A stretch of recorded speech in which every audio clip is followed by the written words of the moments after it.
The real name of Africa. Long before the world came to know the word Africa, the vast and diverse continent bore names that echoed the souls of its people. These were not names given by outsiders or etched by colonial cartographers, they were names born of the earth itself, whispered through generations, carried in song, and spoken with reverence. What we now call Africa was once known as Alkebulan, a name older than memory, older even than the empires that later rose and fell upon her soil. Alkebulan, as some ancient traditions claim, means Mother of Mankind or Garden of Eden. It was a name of reverence, a title that acknowledged the continent not just as a mass of land but as the origin of humanity. In the libraries of Timbuktu and the oral histories of Ethiopia, Alkebulan is remembered not merely as a label but as a spiritual entity, a land that birthed the world. The name Alkebulan was spoken by early African civilizations, the Moors, Nubians, and even by the early Berbers of North Africa. Some believe the term has Arabic or Berber roots, though it is likely even older, passed down from tongues no longer spoken but still resonant in culture and blood. Before the Roman Empire expanded into the northern parts of the continent, before Greek philosophers speculated about lands beyond the Nile, and long before European explorers inscribed their names upon foreign shores, the people of the continent had already named their world. In the northeast, in the Nile Valley, the land was called Kemet, meaning the Black Land. This name referred to the fertile black soil of the Nile, which stood in contrast to the red desert around it. Kemet was a land of science, magic, spirituality, and order, a civilization that saw itself as born of the gods. The people of Kemet called their nation Tami, the beloved land, and they saw their geography and cosmology as one. To the south lay Nubia and Kush, lands rich with gold and culture, with peoples who shared in the rhythms of the Nile and the traditions of the earth. Farther east, Egyptian records spoke of a mysterious and revered land called Punt, thought to be somewhere in the Horn of Africa, perhaps in modern-day Somalia or Eritrea. Punt was not just a place, it was the land of the gods, a sacred region from which incense, gold, and sacred animals came.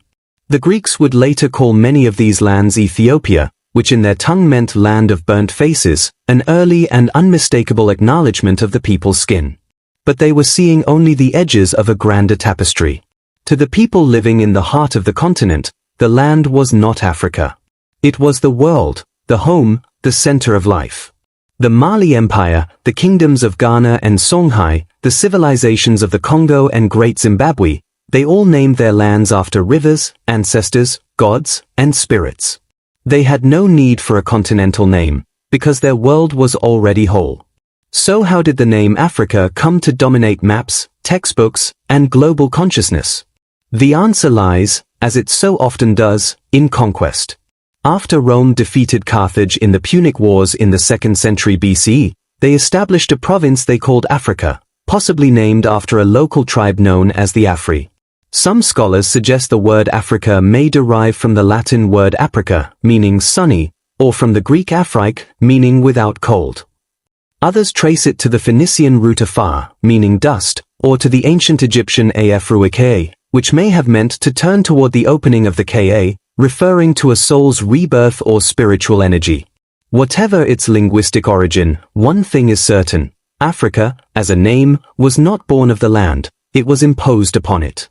For centuries, the Romans used Africa to refer only to a small region in the north, what is now Tunisia and parts of Algeria. It was not until the rise of European colonialism, especially during the so-called Age of Exploration and later the Berlin Conference of 1884, that the term Africa was applied wholesale to the entire continent. Colonial powers, unfamiliar with indigenous languages and indifferent to the continent's complexity, used the Roman name as a convenience.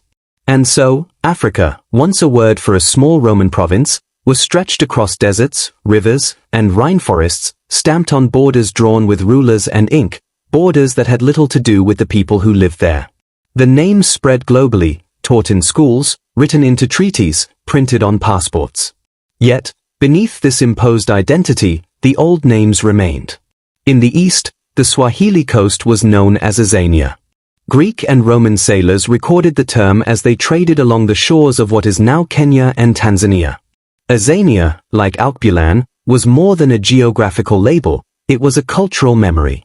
In the 20th century, African liberation movements resurrected Azania as a symbol of resistance and pride, a way of remembering a self before colonization. Today, the name Africa is known around the world. It evokes powerful images of wildlife and tradition, of struggle and strength, of ancient pyramids and futuristic cities. It is a name that has been reclaimed, redefined by the very people who were once denied their voice. Africa now speaks in its own languages, tells its own stories, and dreams its own dreams. Yet, in the quiet corners of history, the question persists: what was her real name? To ask that question is not to dismiss Africa but to understand her. It is to journey back through time and thought, through oral histories and forgotten scripts. It is to rediscover names like Alkebulan, which connect people to a time before colonization, before foreign rule, before the theft of identity. Alkebulan is not just an old name, it is a key, a symbol of unity and origin, of a time when the continent named itself. Still, there are those who argue that the name Africa itself has become something powerful and beautiful. That through centuries of transformation and resilience, the people of Africa have breathed new life into the name, have made it their own. Africa is now a word that holds pride, resistance, innovation, and identity. It carries the rhythm of Afrobeat and the power of revolution. It is worn proudly by its people, spoken in celebration, and etched into the hearts of those who carry her in their blood. But in the silence of dawn, in the memory of mountains and rivers, there is still Alkebulan, the mother's name, the first name. And perhaps it is not a matter of choosing one over the other, but of remembering that the continent we call Africa holds many truths. Her real name cannot be reduced to a single word, because she is many things to many people: land and spirit, cradle and kingdom, past and future. To know her is to remember all her names and to understand that the truth of Africa lies not in what others have called her, but in what she has always been.